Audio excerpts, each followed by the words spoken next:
Channel के सभी दर्शकों को नमस्कार। जय श्री कृष्ण, प्रणाम।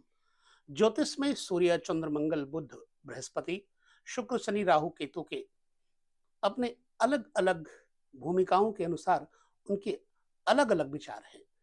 अब इसमें से देखा जाए तो जो व्यक्ति के ऊपर प्रभाव डालने वाले ग्रह होते हैं, वो सात्विक ग्रहों के अनुसार जीवन में उस व्यक्ति के ऊपर अगर सात्विक ग्रह प्रभावित होंगे तो व्यक्ति के अंदर सात्विकता रहेगी, सच्चाई रहेगी और रहेगी स्पष्टवादिता। लेकिन ऐसे में कुछ क्रूर ग्रह भी हैं जो आदमी को थोड़ा राजसिक और थोड़ा तामसिक तथा क्रोधी भी बनाते हैं। ऐसे में हम आपके साथ जो बात करने वाले हैं वो है सूर्य से संबंधित। जन्म कुंडली में सूर्य को आत्मा माना गया है। सूर्य शुभता की तरफ जब होता है तो किसी भी व्यक्ति को अपने पिता का, अपने धर्म का, पुत्र का सुख संपन्नता के साथ प्राप्त होता है। परंतु कब? जब सूर्य के साथ बैठे हुए ग्रहों का प्रभाव जातक के ऊपर जो डालेगा वो विपरीत और अनुकूल दो प्रकार से डालेगा, तो उसमें से हमें समझना होगा। जो सूर्य के साथ विचारणीय तथ्य हैं, पहले हम उसके बारे में सोचते हैं। आइए, यदि किसी व्यक्ति की जन्म कुंडली में सूर्य के साथ चंद्रमा बैठ जाए तो चंद्रमा आपको पता है कि शीतल होता है। चंद्रमा को मां कहा जाता है, चंद्रमा को सुख कहा जाता है। ऐसे में इस व्यक्ति के अंदर चंद्रमा साथ में बैठने की वजह से, चूंकि जातक का सूर्य तो प्रबल है लेकिन चंद्रमा वहां निस्तेज हो जाएगा। अब कुछ चीजों की हानि होगी और कुछ चीजों का लाभ होगा। चंद्रमा सुख का कारक, मातृभाव का कारक, मकान, जमीन जायदाद का कारक। ऐसी अवस्था में जातक के अंदर दो प्रकार की बातें आती हैं। चंद्रमा जब भी सूर्य के साथ होगा एक प्रकार का अस्त तो हो ही जाता है।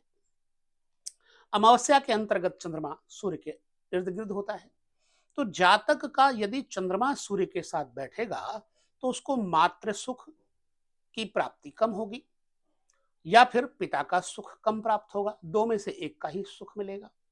दूसरी चीज है, चंद्रमा जब जातक के सूर्य पर बैठेगा तो थोड़ा सा आदमी को कूल करेगा।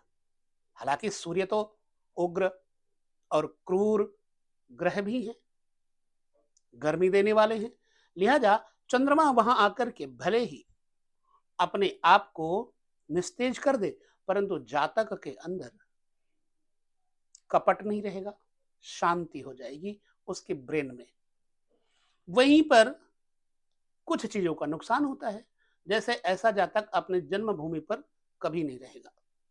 वो रहा तो 2-4 दिन की बात अलग की है, परंतु इतना यश, कीर्ति इत्यादि उसकी बढ़ जाती है कई बार कि वो व्यक्ति अपने घर में जन्मभूमि पर रह ही नहीं पाता। अब ऐसे में चंद्रमा के साथ विचार करने के बाद मंगल पर विचार कर लेते हैं। मंगल तृतीय भाव का कारक है, विशेषतया भाई का कारक है। जब मंगल सूर्य दो एक जगह बैठ जाएं और मंगल पर कोई पाप ग्रह ना हो तो भाइयों में परस्पर, सभी भाई तेजस्वी होते हैं, ओजस्वी होते हैं, बुद्धिमान होते हैं और प्रशासक अधिकारी की तरह, शासन अधिकारी की तरह प्रशासन क्षेत्र में प्रबल योग बना देंगे। लिहाजा भाई भाई जब इकट्ठे बैठेंगे मंगल शुभ और सूर्य के साथ शुभता को लेकर के, तो जातक के भाई बंधु जातक की समान ही उच्च मानसिकता वाले होंगे, विचार करने वाले होंगे। पुलिस प्रशासन इत्यादि में जातक के भाई बंधु कहीं ना कहीं लगे होंगे। ऐसे में जातक को स्वयं पराक्रमी बना देंगे मंगल। सूर्य के साथ होने पर मंगल पराक्रमी बना देंगे, लेकिन अब यहाँ एक चीज का नुकसान जरूर करते हैं। मंगल सूर्य इकट्ठे होकर के पिता को हानि करते हैं। स्वास्थ्य से संबंधित दुर्घटना इत्यादि के कारण पिता को हानि देते हैं और वहीं पर पुत्र भाव का सुख थोड़ा कम कर देंगे। जातक स्वयं बहुत पराक्रमी, बलिष्ठ होगा, शक्तिशाली होगा, यानी प्रभावशाली होगा, उसकी वाणी में प्रभाव, ओज होगा। लेकिन मंगल के होने के साथ साथ दोनों ग्रह गर्म होने के कारण संतान सुख में बाधा देते हैं। एक पुत्र की अवस्था बन सकती है। अच्छा, सूर्य मंगल जब इकट्ठे बैठेंगे किसी भी जातक के, तो उसको शालीनता तो कम होगी, अंदर से शालीन होगा लेकिन ऊपर से कठोर होगा, क्योंकि मंगल भी और सूर्य भी दोनों जातक को उग्र कर्मा बनाते हैं, आई थिंक। परंतु पराक्रमी, साहसी जरूर बनाते हैं। अगर सूर्य के साथ बुध बैठे हुए तो जातक का बुध प्रबल होगा। बेशक सूर्य के साथ गुरु बुध कई अवस्थाओं में अस्त हो जाते हैं, जब 12 डिग्रियों के अंतर्गत नीचे आते हैं तो बुध अस्त हो जाते हैं। तो ऐसे में जातक बुद्धि से नहीं आत्मा से काम करेगा, बुद्धि नहीं लड़ाएगा। बहन, बुआ और बेटियों का सुख थोड़ा कम हो जाएगा। लेकिन अगर बहन, बुआ, बेटियां हुई तो बड़ी ही श्रेष्ठ, ओजवान और योग्य एवं अधिकारी रंगती होंगी।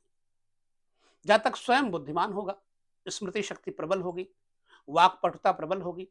कुछ भी हो जाए, बुध सूर्य जब भी इकट्ठे बैठेंगे तो किसी भी जातक की जन्म कुंडली में बुधादित्य योग तो बन ही जाता है। तो जातक को ज्योतिष का बड़ा अच्छा नॉलेज हो जाता है, आने वाली बातों का उसको पहले से ही आभास हो जाता है, इंट्यूशन हो जाती है।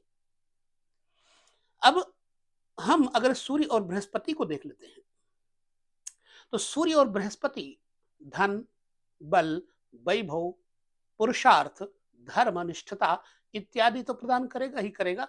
जातक में अध्यात्म शक्ति बहुत ज्यादा होगी और जातक का स्पष्टवादी बहुत होगा, संतान का सुख होगा जातक को। यहां पर शुक्र का विचार अगर करें तो शुक्र यदि सूर्य के साथ बैठेंगे तो शुक्र चूंकि स्त्री का सुख प्रदायक ग्रह है, यदि किसी स्त्री की कुंडली में सूर्य शुक्र इकट्ठे बैठे हो तो एक तो नेत्र विकार पैदा होगा, दूसरा स्किन प्रॉब्लम आएगी, ठीक है, और उसे धूप और सर्दी बहुत लगेगी एवं पसीना बहुत निकलेगा। ऐसे में जातक भोगी तो नहीं होगा, लेकिन यदि शुक्र प्रबल हो गया तो जातक को कलंक भोग का जरूर लगाएगा, व्यर्थ का कलंक लगाएगा, क्योंकि सूर्य पर शुक्र बैठेगा तो कहते काजल की कोठरी में कैसो हु सयानो होए, काजल के एक लीक लागे है सो लागे है। यदि शुक्र प्रबल हुआ तो जातक भोगी होगा, यदि सूर्य प्रबल हुआ तो जातक योगी होगा, परंतु व्यर्थ में उसके ऊपर कलंक लगेगा। यहां पर शुक्र से संबंधित विचार जरूर कर लेना चाहिए। जातक की पत्नी के साथ मनमुटाव, विचारधाराओं में भिन्नता इत्यादि उत्पन्न हो सकती है, क्योंकि शुक्र स्त्री कारक ग्रह है। तो जातक को आई साइड वीक करेगा शुक्र, नेत्र में विकार देगा। यदि शनि का यहां विचार करें हम, तो जातक के सूर्य और शनि जब इकट्ठे होंगे तो ऐसी अवस्था में जातक राजनीति में असत्यभाषी और उग्र, प्रतापी, बलवान, परंतु पिता का सुख नहीं प्राप्त होने देंगे, पुत्र में अनबन हो जाएगी।